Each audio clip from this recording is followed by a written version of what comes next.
ఇందులో ఏదో మోసం ఉంది. మోసం ఎవరు చేశారో కళ్ళెదురుగా కనపడుతోందిగా నంబి.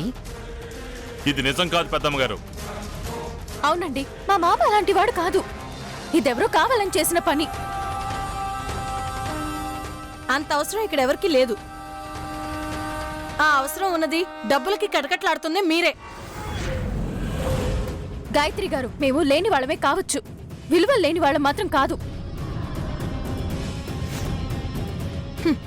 మీ విలువలు ఏ పాటివో బయటపడిన తర్వాత కూడా ఇంకా చెప్పిందే చెప్పి తప్పించుకోవాలని చూడకండి. ఈ విషయం మాకే కాదు, వచ్చిన వాళ్ళందరికీ అర్థమైంది. దొంగిలించిన డబ్బుతో అడ్డంగా దొరికిపోయాడు, ఇంకా తప్పించుకోలేడు. నన్ను అన్యాయంగా ఇరికించాలని చూస్తే ఆ దేవుడు మిమ్మల్ని క్షమించడు. శిక్ష వేస్తాడు. వేశాడుగా నంబి. నువ్వు చేసిన తప్పుకి జైలు శిక్ష పడుతుంది. దేవుడు కరెక్ట్గానే వేశాడు. అనుభవించడానికి సిద్ధంగా ఉండు.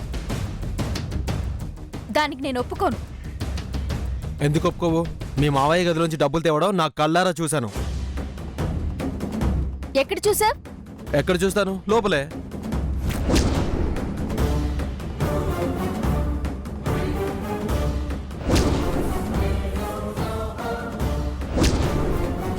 చెప్పాడు కదా, ఇంకేంటి? ఒక్క నిమిషం మీరు ఆగండి. ఇంతసేపు నువ్వు నా ఇంట్లోనే ఉన్నావా? అంటే అది నా ఇంట్లో నీకేం పని?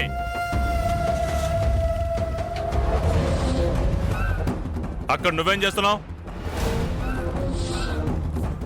ఆ డబ్బు తెచ్చిపెట్టింది నువ్వేనా?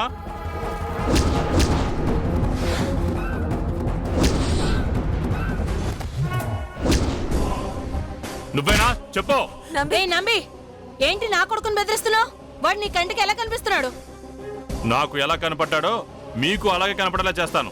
ఒక 2 నిమిషాలు అయితే నాకు వదిలేయండి. నిజమేంటో చెప్పిస్తాను. ఏంటి కొడతావా? నా బిడ్డ మీద చేయి పడితే ఊరుకొని చెప్తున్నా. నన్ను దొంగ అంటే నేను ఊరుకోవాలా? మీ ఇంట్లో మా డబ్బు దొరికితే నేను దొంగ అనేగా అంటారు. నన్ను దొంగం చేయాలని చూస్తుంది మీ చిన్నబాబు అని నేనంటాను. లేకపోతే మా ఇంట్లో అతనికేం పని? డ్రామాలు ఆడాల్సిన అవసరం వాడికేంటి నంబి? మా ఇంట్లో 25 లక్షల డబ్బు పోయింది త్రిపుర నిశ్చితార్థం రోజు.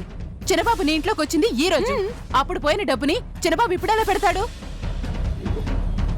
అసలు నువ్వు వాళ్ళ ఇంట్లోకి ఎందుకు వెళ్ళావరా? ఏవో మాటలు వినబడుతుంటే బర్నీ వాళ్ళు వచ్చారేమో అని వెళ్ళానమ్మా. తీరా చూస్తే డబ్బులు ముందేసుకుని కూర్చున్నారు. మన డబ్బు అనిపించి వెంటనే కేకలు వేశాను. పారిపోదామని చూశాడు, పట్టుకున్నాను, అంతే. అబద్ధం, అంతా పచ్చి అబద్ధం. ఇదంతా చిన్నబాబు ఆడుతున్న డ్రామా.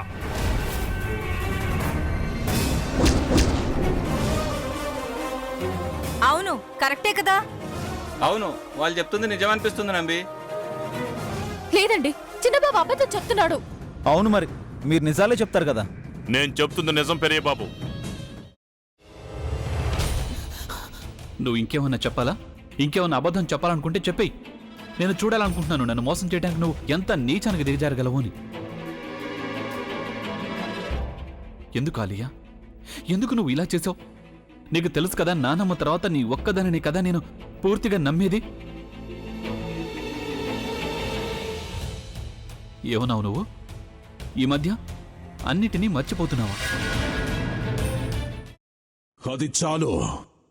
వాటిలో ఉన్న శక్తి విషయాన్ని గ్రహించి మనకు వివరిస్తాయి.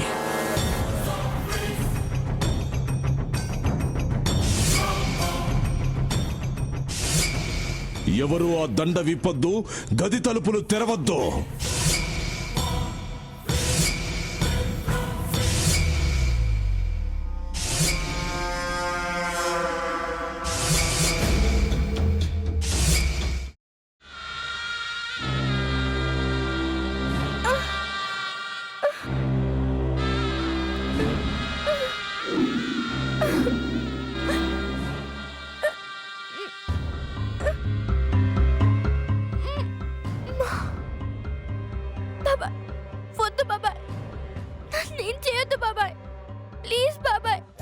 నీకు నిజం తెలిసినప్పుడే నా ఆలోచనలో నువ్వు చచ్చిపోయావు.